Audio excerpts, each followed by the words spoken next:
안녕하세요. 차원용입니다. 이번 주제는 승객을 위한 구글 자율주행차의 특허를 살펴볼 것인데요. 구글이 2012년에서 2015년에 미국 특허청에 등록한 특허 200개 중 110개를 분석하여 이 중에서 매우 중요하다고 생각되는 20개를 센싱 혹은 센서 시스템, 자율주행 컴퓨터 시스템, 사용자 혹은 승객과 자율주 간의 인증 시스템으로 나누어 살펴보기로 합니다. 도로주행 테스트를 하는 이유는 지도인 맵을 작성하기 위한 것이지요. 그 다음 자율주행을 하려면 지도인 맵이 먼저 나타나고 실시간 센서들이 잡은 도로의 상황 지도가 일치해야 자율주행이 가능합니다. 만약 이 두 개의 데이터가 일치가 안 되면 자율주행이 불가능합니다. 그리고 실시간 센서들이 감지할 수 없는 음영 지역은 인공지능 센서 융합 알고리즘으로 추론해서 주행합니다. 그럼 지금부터 특허를 살펴보겠습니다. 감사합니다. 구글의 승객을 위한 자율주행차 특허 분석에 오늘은 네 번째 소개로 날씨 컨디션을 감지하는 센서 융합 알고리즘의 프로세스를 살펴볼 것인데요. 특히 태양이나 비나 눈을 감지하는데 전파인 레이더를 쏘면 그냥 흡수가 돼서 반사돼서 돌아오는 데이터가 없기 때문에 감지할 수가 없고 반드시 레이저인 라이다를 쏴야 감지가 됩니다. 그러나 태양은 10분, 20분, 30분 항상 떠 있기 때문에 비싼 라이다를 계속 돌려서 추적할 수 없기 때문에 한두 번 추적이 되면 그 다음부터는 추적 대상이 아닙니다. 라이다가 공간을 스캔하면 일련의 포인트들이 수집이 생성되는데 이를 포인트 구름 이미지, 포인트 클라우드 이미지라고 합니다. 그래서 오늘은 가짜 사물들을 판단하는 프로세스를 살펴볼 것인데요. 밝은 날에는 동 많은 적외선이 산재하기 때문에 라이다 장치가 이러한 강한 적외선을 받아 실제 존재하는 사물로 해석할 수도 있습니다. 그러므로 결론은 추적 시스템에서 추적되지 않는 사물을 나타내는 레이저 데이터 포인트가 10분, 20분, 30분 지속적이고 상대적인 같은 위치에서, 그러니까 태양이 떠 있으면 한 5분, 10분, 20분 동안에는 같은 위치에서 계속 존재하잖아요.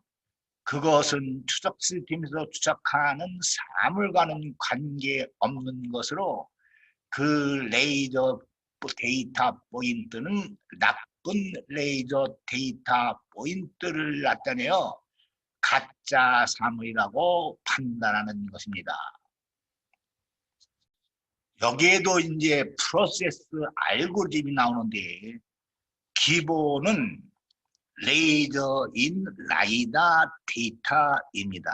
레이저인 라이다 데이터는 태양을 감지할 수 있지만 추적 대상이 아닙니다. 502에서 전파인 레이더를 쏘면 레이더는 그냥 전파이니까 태양에 흡수가 되죠. 그래서 데이터가 녹아됩니다. 그러면 청명하다고 판단하는 것이죠. 두 번째, 카메라 데이터와 일치를 하느냐? 카메라는 청명한 환경에서 태양광선, 태양흑점, 태양, 다른 요소들이 과시광선 이미지로 나타납니다. 따라서 예스가 되어서 청명하다고 판단하는 것이죠. 세 번째 프로세스는 날씨 정보, 그러니까 인터넷에 접속해서 그 지역의 날씨를 검색해 보면 청명하다라는 날씨 정보가 뜹니다. 그러면 예스가 돼서 청명하다고 판단하는 것입니다. 이렇게 하나에만 의존하지 않고 하나, 둘, 셋, 네 개의 데이터가 노나 예스가 되어야 청명하다고 판단하는 것입니다. 라이다는 지붕 위에도 있지만 앞에 범퍼에도 있습니다. 이렇게 라이다를 태양을 향해서 쏘면 이렇게 708번의 허상인 가짜 사물을 감지합니다. 그러면 태양을 무시하고 청명하다고 판단해서 자율주행이 가능한 것입니다. 다음은 도로가 젖었는지 비가 오고 있는지 눈이 오고 있는지 얼음이 얼었는지 등의 날씨 컨디션을 감지하는 센서 융합 알고리즘의 프로세스를 살펴볼 것인데요. 이렇게 여기에도 레이더인 라이다 데이터가 기본입니다. 라이다인 레이저를 비나 눈이나 얼음이나 물에 쏘면 60 내지 70%가 감지가 됩니다. 첫 번째, 402번에서 스레시 홀드를 넘어가느냐? 스레시 홀드는 한계 속도를 의미합니다. 한계 속도라는 것은 여러분들이 만약에 경부고속도로를 달린다고 할 경우에 최고 속도가 110km이죠. 그래서 자율주행자가 경부고속도로를 나가서 뛸 적에는 110km로 스레시 홀더를 세팅하고 나갑니다. 그러면 만약에 여러분들이 달리는데 도로가 젖었다든지 비가 엄청 와서 물이 고였다든지 또는 눈이 온다든지 얼음이 얼었다든지 할 경우에 그 위를 달리면 속도가 110km보다 이상 나갑니까? 떨어집니까?